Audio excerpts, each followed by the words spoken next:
You ask Tiger to solve. This deals with linear equations with one unknown. The final result is m equals -3/4. Let's solve it step by step. Simplify the expression.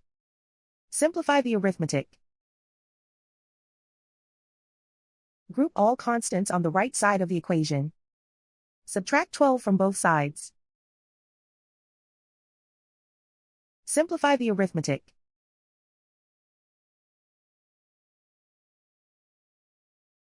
Isolate the m.